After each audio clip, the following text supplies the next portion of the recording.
So we begin with Keith Olbermann, who we're adding to our repertoire, justifiably so. Take a watch. Oh, no. The conservatives on the Supreme Court are Trump's whores.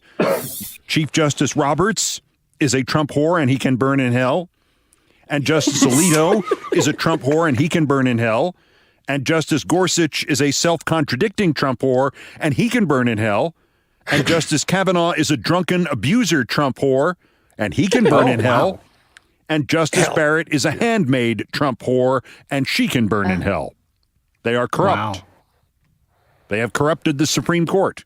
We will have to remove them from the Supreme Court or create a replacement for the Supreme Court. Yes.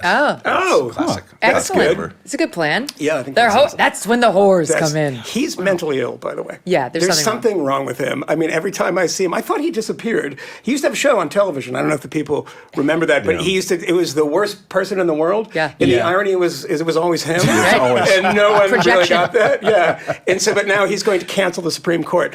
Yeah, I can't believe that. He has a podcast? Is that true? Yes. I guess they let anyone have podcasts, Michael. Yeah, I think we shouldn't be platforming him, Megyn. Because we have to. We listen because we have to. Yes, we get clips like that gold. The whores. That's when the whores come in. I'm surprised he didn't find a way to inappropriately fold in Katie Tur. Yes. Always mentions. Yes. He did it again just the other day. Yeah. Yes. Do you remember we discussed the first meltdown about her where he's like, she asked me to write her book. I used to edit her columns and her pieces. Yes. Doubled down with the same story last week. Yeah, it's an obsession. It was because, you know why? Because Katie Tur's sin was questioning whether the $450 million judgment against Trump was fair. Which it isn't. Is it fair? She wasn't saying it's not. Yeah. Both of her panelists were like, yes, it's fair. Of course. Because she asked the question, he resurrected, he is a sick man. He's Both former FBI prosecutor panelists on MSNBC. That's all they have. Yes. Like, they bring a new one every day. Oh, I'm a former FBI prosecutor, and we shouldn't have the First Amendment. And by the way, Donald Trump should pay $1 billion for Guilty. waking up. I do appreciate one thing about Keith Olbermann is that in that clip, he said, usually you have all the way back to FDR to pack the court when you're not getting your New Deal stuff through, pack the court. Now we've had more conversations about packing the court. He wants to now replace the court with something else. Yeah. We don't know what that is, but I'm sure. Court. Yeah, the Olber court, in which he says, because you remember in the old show, he used to call everyone sir. You sir, and he would then denounce George W. Bush for like 20 minutes. I guess it would just be the Olber court. Yeah. Well, I'm glad he doesn't want to pack it. He wants to recreate it. Yeah, good luck. I mean, there is that him. pesky thing of Article 3. So I mean, I guess somehow he'll deal with that, but all part of the Democrats' plan. I mean, it really is amazing that at this point, there's been no decision made apart from we'll hear the case. Yes. We'll actually take a look at this. No, they'll swat Trump down. I mean, the question is it going to be 7-2 or 9-0? Yeah, he's going to lose. He's going to lose he's gonna badly. lose. And like John Roberts is going to absolutely peacock that decision, which he will write. You can pretty much guess. Yes. So he will lose. It's just like you're not going to get your trial as soon as you thought. It's the delay. But The whole he's thing is right. the delay, He's won in the process of losing. The delay is the win if he gets elected. Yeah. If he doesn't get elected, I mean, we haven't really talked about how that kind of ruins the inside straight. But if he gets elected, he just pulls Jack Smith off of both of these federal prosecutions, and he's done. Georgia's falling apart. New York's a joke. Both of the federal prosecutions will go away if Trump gets reelected. But Florida documents. It's going away. He'll just pull Jack Smith off of the case. That's it. He doesn't. That case is not going to go to trial before Trump gets reelected, if he gets reelected. Okay. So all he has to do, he doesn't have to pardon himself. Only when there's a conviction do you have to pardon. He just says, Jack Smith, you're fired. My attorney general is probably going to be Mike Davis, frequent guest on our show, is the new sheriff in town. He's going to decide whether this is an appropriate case for an independent prosecutor or counsel, a special counselor. And the answer is going to be no. So both the Fed prosecutions die if Trump gets reelected. So now we're only talking about Georgia and New York. And that's why he just needs delay in the federal prosecutions. And the Mar-a-Lago case, he's got it, because that's just such a morass with the classified who can see what. And the J6 case was the worst one. Chutkan doesn't like him. The D.C. jury won't like him. Obviously, Jack Smith doesn't like him. And that's the case he just is that she can't issue any rulings now. She can't do anything in this case until the Supreme Court issues its decision, which probably won't be till the end of June. And she can't even keep motion practice going, like let's keep pedal to the metal just in case. No, it has to all be shut down. So there's no way she's going to get this case tried once she gets, the green light, which we all think she's going to get, that Trump won't win the actual argument at SCOTUS.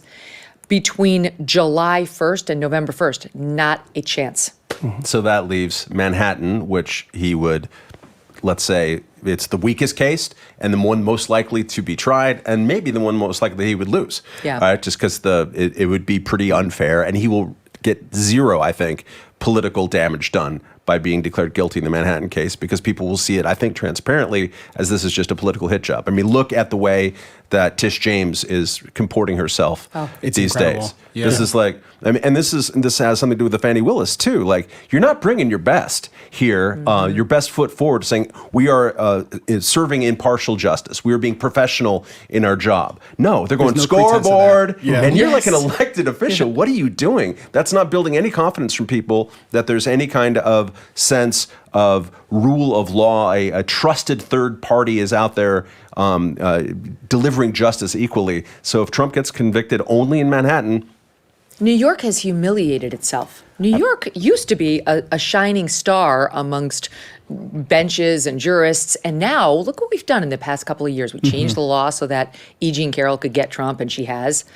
This ridiculous damages award, which doesn't comport with anything, of $80 million for her alleged defamation. Oh, Yeah. Sure. Of what reputation again? Which almost smells like a double jeopardy kind of situation. Yeah. He's being prosecuted for approximately the same thing in both of those cases. One $5 million, one $80-odd million. it was libel then- from the second one or whatever. Yeah, but I Definitely. mean, it's absurd. It bears no relation to her actual damages, this punitive award. And then we have the $450 million, $355, but with the interest, $450 so far. Yeah. From Tish James, and on top of that, now you've got the Stormy Daniels hush payment case coming, which I think you're right. People, maybe we're wrong, right? Maybe some portion of independents really mean, no, a conviction's a conviction. It'll change my view on Trump. But over Stormy Daniels and hush money, Which has been adjudicated, Yeah. 6 years ago, Yeah. 5 years ago. I mean, people have made up their mind about that in the same way that if you resurfaced the Access Hollywood tape, people wouldn't actually react to it very much.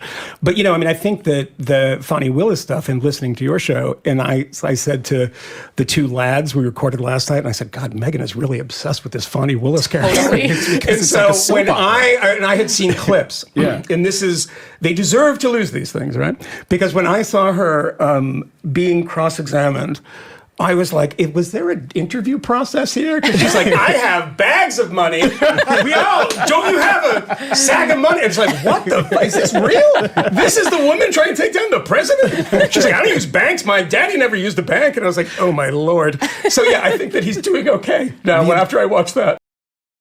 with cyber attacks on the rise, protecting your data security is more important than ever.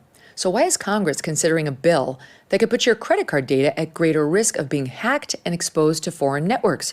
Our advertiser, the Electronic Payments Coalition, says the Durbin-Marshall credit card bill shifts billions in consumer spending to less secure payment networks, all so that corporate megastores can make bigger profits.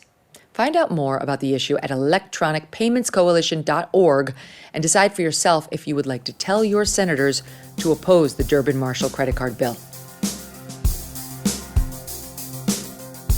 Hey, thanks so much for watching. If you like what you just saw, hit the subscribe button for more clips and full episodes.